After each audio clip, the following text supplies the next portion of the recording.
Arjuna. Nun paring adawu pengendika. Ya, jujur.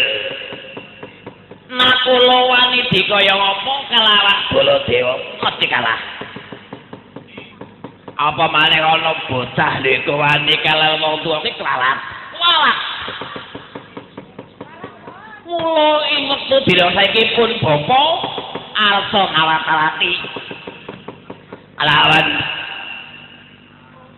Nalendra Mandura Prabu Baladewa. Pun bapa kula nyentawet badhe madhal pasilan Yai Prabu.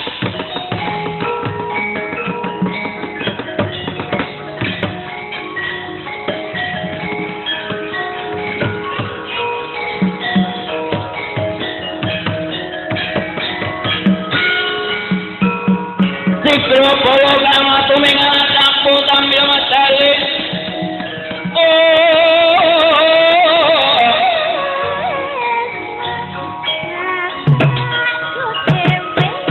Ingkang atos sapan penyembah.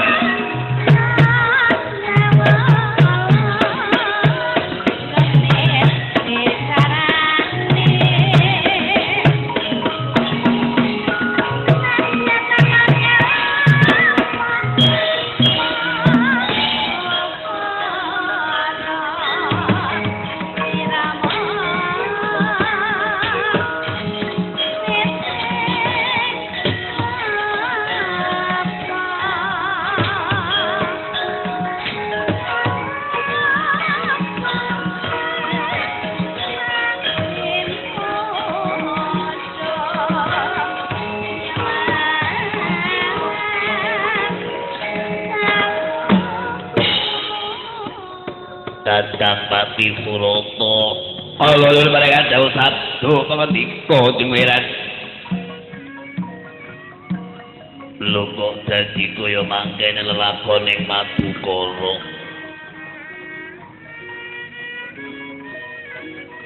nyatane wis dadi bukan kumatok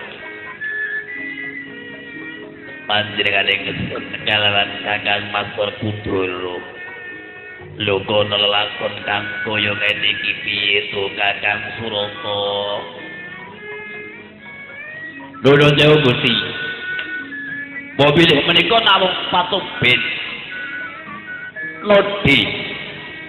Sapinten genging katresnanipun ingkang putra Galkaca kalan ingkang putra putri Dewi Perdiwa. Dipun cobi dening alasan ingkang kawusta. Menawi kiyat sobinipun imbanganipun nak Mas Galkaca kalian Dewi Perdiwa mugi-mugi saged langgeng anggenipun sedodohan. Kaya mangkono kuwi Kakang Surata nggih. Aja pegating kaprayitnan.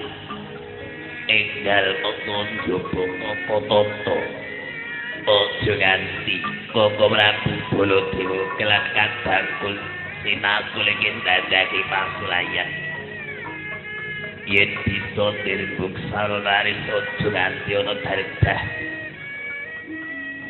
ana ing Madukara kene Kakang Pati Surata kawula nggih pangertosaken dawuh Gusti.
Puspa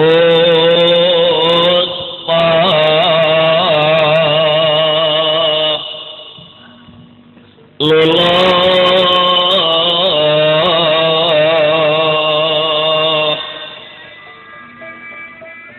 Sekaret dinek Antariksa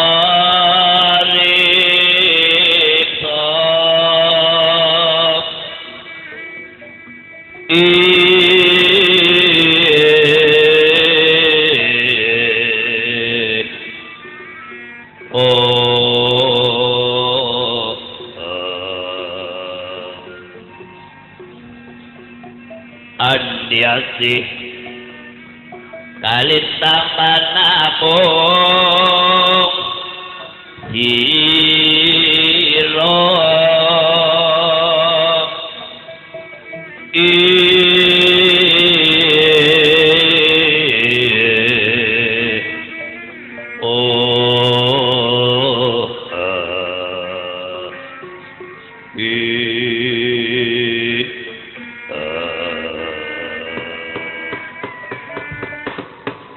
Sampun paripurna dawuh pangandikanipun Raden Arjuna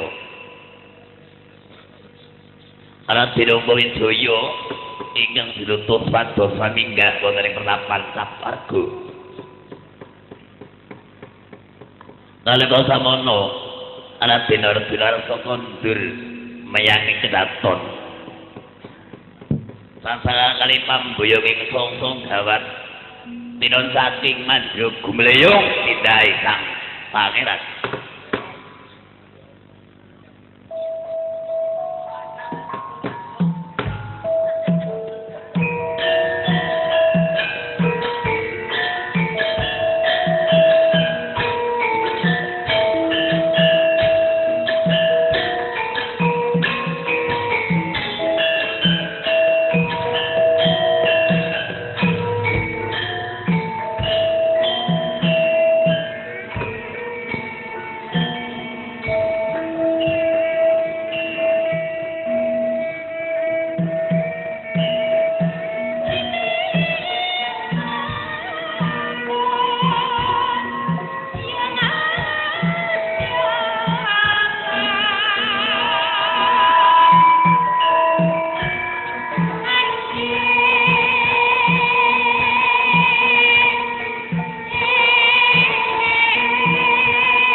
lagune Sinom Nyamat Nduk. Oh, lagune Sinom Nyamat. Iki kanggo nyugata dumateng para sepuh lan pinisepuh. Oh, iki monggo dipun lajengaken riyin Bu.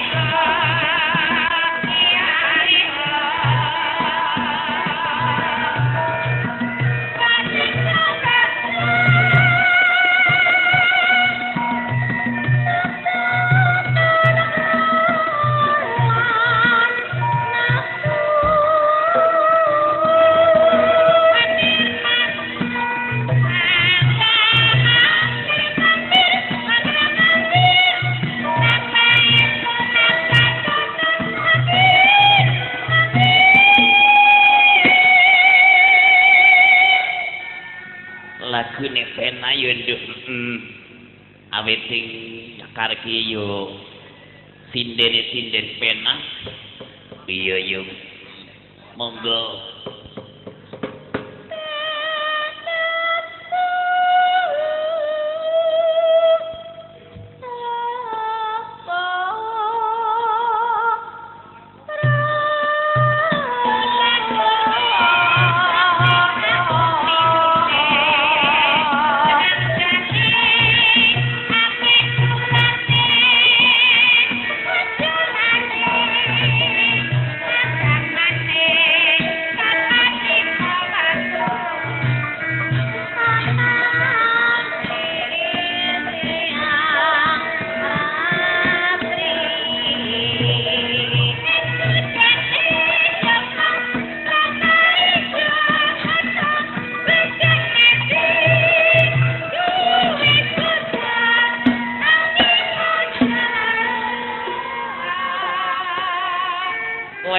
cakepan enduk piye yo tegane klapa ijo bejane sing bojo ning odolono oh kaya ngono yo nanging nek menurut sunah nabi iki disunahake luwih saka siji kaya yo ki karepe wong lanang wis nakah nanging yen bisa adil iki ora apa-apa angel nduk anggone bojo siji ae sekoso susah apa maneh kok bojo loro. Monggo Bu.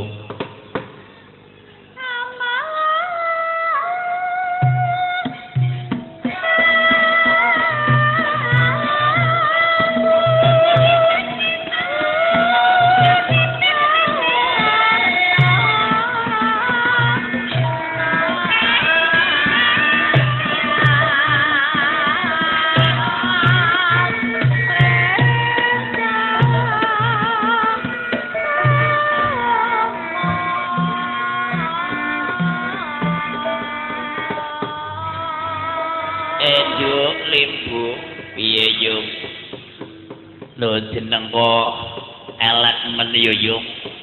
Piye, Nduk? Bondi si awet jeneng ki sing patut lan sing korup. Kaya jaman saiki jenenge dangkik-dangkik. Kok biyo ngaweh aku jeneng lho kok Limbu. Oh ngene ya, Nduk. Jeneng Limbu iku mengko werdi. Werdi piye? Yen L ki landesan ini ke iman M murid bene bisa terus urip kanek kepenak dadi memuteges landasan iman murid bisa urip kepenak oh kaya ngono Nduk senajan to wujud ragam iki gedhe nang yen bisa mensyukuri saka nikmate Gusti iku bakal mulya uripmu awit wong mulya iku ora gumantung marang donya brana nanging piye anggone bisa mensyukuri urip ana ing alam donya iki wengi iki uga iki akeh pamunduta ya iki kanggo ngaso sawetara najan wancine wis rada wengi awit iki pisan yiku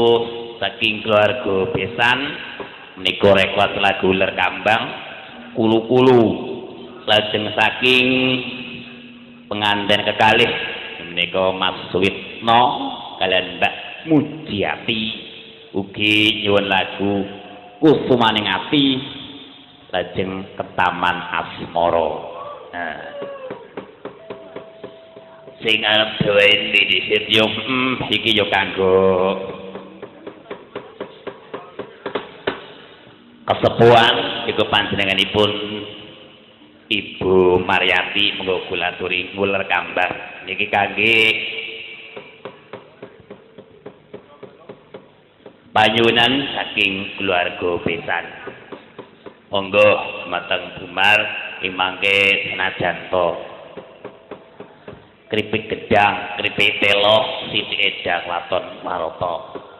Monggo Uler Kambangipun kandatur sugeng dalu, sugeng lelenggan. Uler Kambangipun monggo Bu. Larase Lendra apa pelu? Nggih, monggo semoga kersa. Sing kepenak. Larase barang apa? Ya, biasanya sing kepenak iki nyamak. Iya. Biasanya ngasih nyamak-nyamak ke sing kepenak.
Ayo Nduk, iya yuk.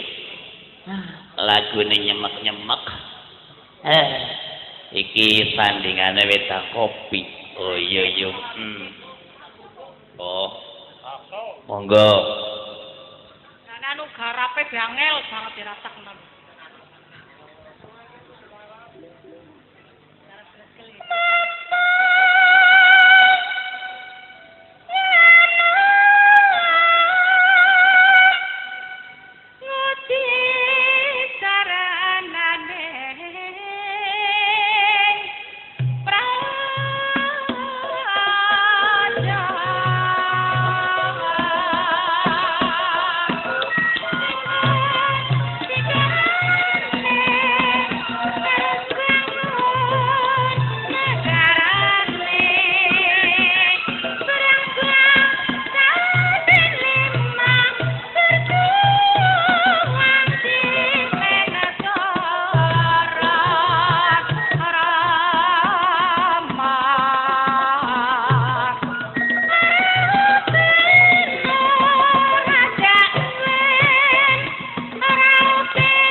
Isyuk kuwis iki dari Kang Dono Kang Dono ya jajal menyati ana lagun-lagun kowe dipandu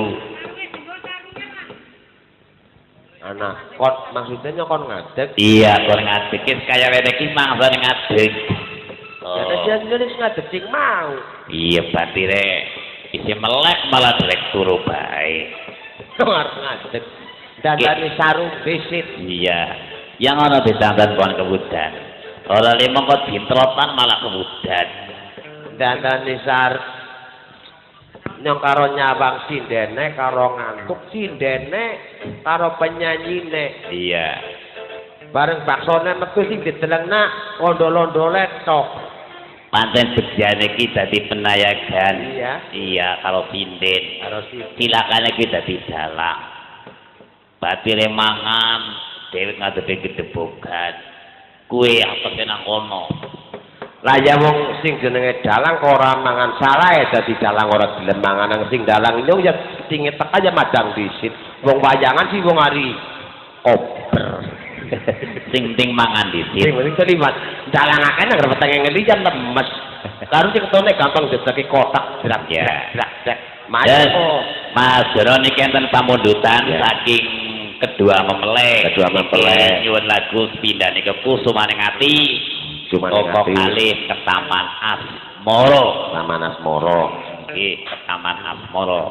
monggo niki enten penyanyi Jirolu niku dipilih siji loro telu ki angger lagu-lagu sing jenise ke Taman Asmoro angger dubabone penyanyi ora kepenak kaya gue ora kepenak angger kiye mengko sing kiye sing bocah ki pada melar kiye nu melar apa bu baru pertumbuhan tuh maksudnya lo kayak gue kan sarane kan lagi pertumbuhan dia mengko lagune lah langgam kulu-kulu oh langgam kulu-kulu ya iya monggo kula aturi ninggah tentang gue dijebut ngangge metara mawon lah wong niki nganggone anu dadi men kaya angkring darmo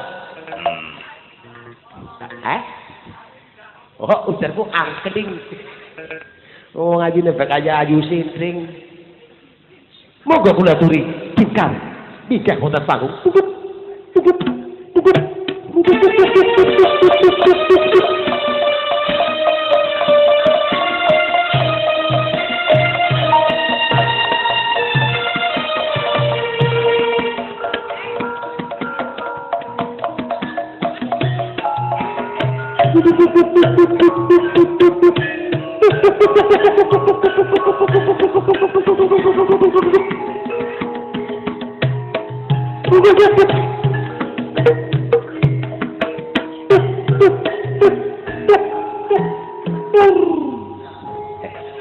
ora ke sing nyelokane wong mandang setengah dadi sing ngiringi ya mandang tengahan dadi persis iku ya ya wong sing jenengane gamelan sing mari niki nggon jemput penyanyi penayagane ketanggung nyekel sendok dadi organ wong anu Mas Dono ya pelet slendro sing ngiringi ya pelet slendro campur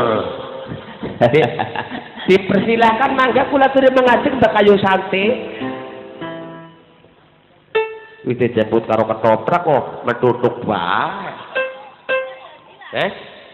ora dadi dirasakno ora kepenak ya genang raja wene tok ora kepenak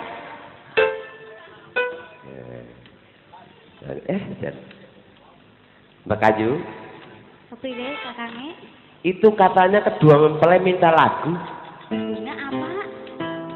Taman Asmoro apa?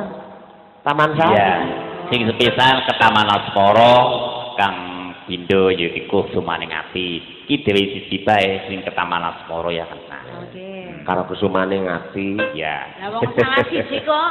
ya maksudnya dari milih apa Kusumaning Ati apa ke Taman Asmoro apa langgam kudu-kudu apa ladrang iwak pejek Najan tuwek Jono. lagunya apa? ke Taman Asmoro Mas. ke Taman Asmoro Monggo. Pas karo pengantene sing lagi ke Taman Asmara. Majenge nggih punika. Lah pokoke ya mubeng-mubeng. Heeh. Kinten-kinten pun sareng napa dereng Napa nih? mantene. Halah ya wis, awit mau bejane ora bubar-bubar itu. Dayo ora dunga-dunga. Wis ngono.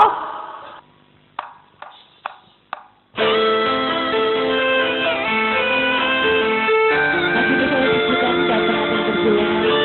Yang lagi berbahagia selalu dengan pernikahan. Semoga menjadi keluarga yang kesakitan. Allah Ta'ala.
Matur nuwun.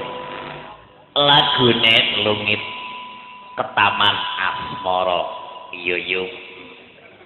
Kang Dono dalem siji maning. Joki kira-kirane penyanyi sing cilik apa sing gedhe? sing cilik. Mbok angger sing gedhe sih wong ki ya.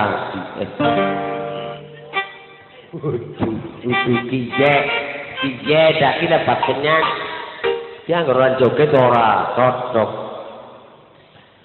Dipersilakan berikutnya maju ke depan lagi mengajak langsung menyanyi. Artis yang paling seksi siapa dia? Yang tipis seperti Ayu Sinting. Ayu ditepungake ku kanca seniman saka Purwokerto. Oh, sekang Purwokerto. Nggih bocah. Esle. Wangon Mas. Iki saka Wangon. Bocah Wangon ning aneh. Ngertine yo kok bocah Wangon. Kalian dong. Iya. Bocah Wangon dadi bocah apa? Sing mandan melar iki bocah apa ki ya? Sing melar di sendi. Wong ben seliyane si Mbak Yati kan dia melar kabeh.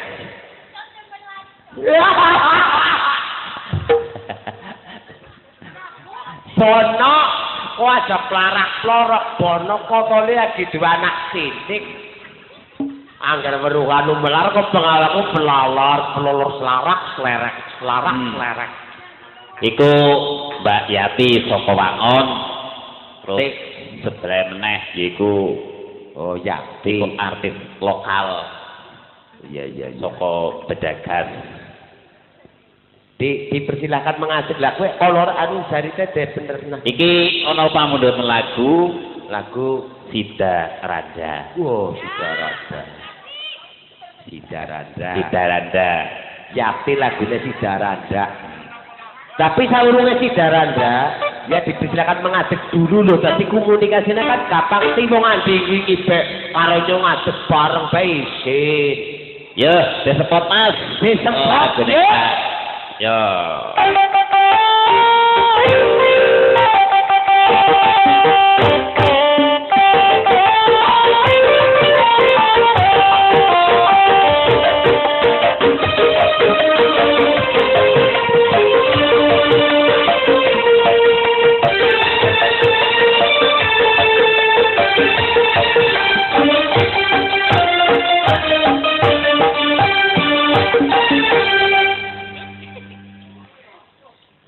Apa John?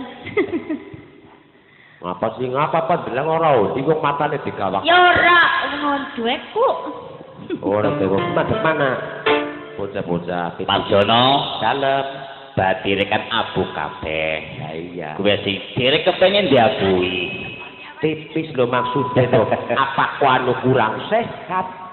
Yang anu kurang vitamin. Iki Apa ora nate blokek? Angger orang Nenek, sehat ya dia kan pada subur kok kan kurang subur mesti kurang sehat apa kok suntiknya jarang suntik vitaminnya kurang. Lembu wetenge. Maksudnya angger kurang sehat suntik. Mas Dono dalem iki lagu saka pamundutan kapan ing dikirimake kanggo Pak Kades Larangan. Iya, iki dikirimi lagu Sida Randa. Kanggo Kades Larangan. Mengko 50.000 kuwi. 50.000. Iya iki nang SMS iki.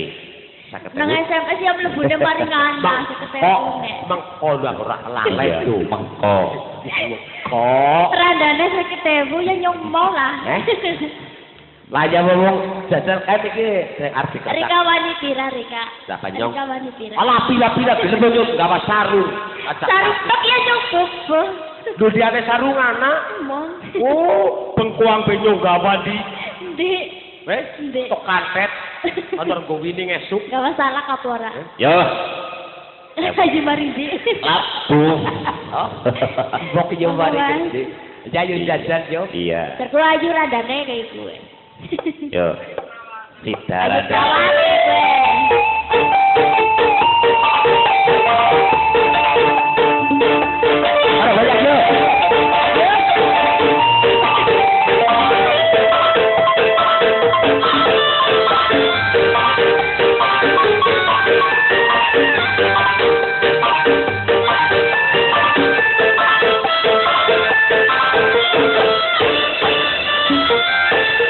Piye kula mirang aku kang tresno kula sejati kata-kata saiki iki gawe lara ora urune saiki kowe dadi negara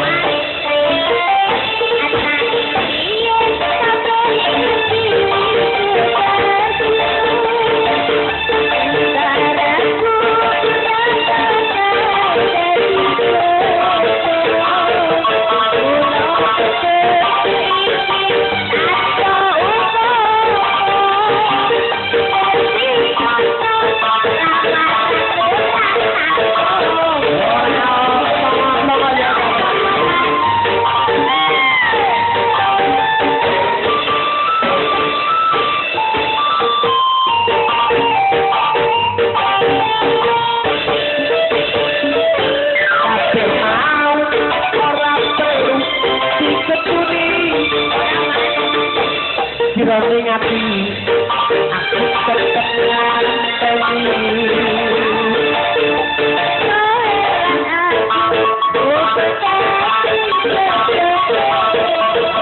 ora kena prawane nganteni kapan rajane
Pik Gedang Kriti Telo Marjono Ya. Titik Gedang Wator Waroto mengko diterusake goro-goro Kuku sing ngetupo kang kumawon ngening kandasa ngabekti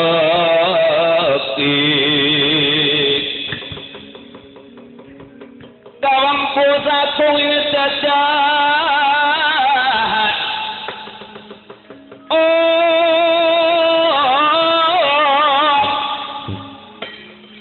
nanging satang iki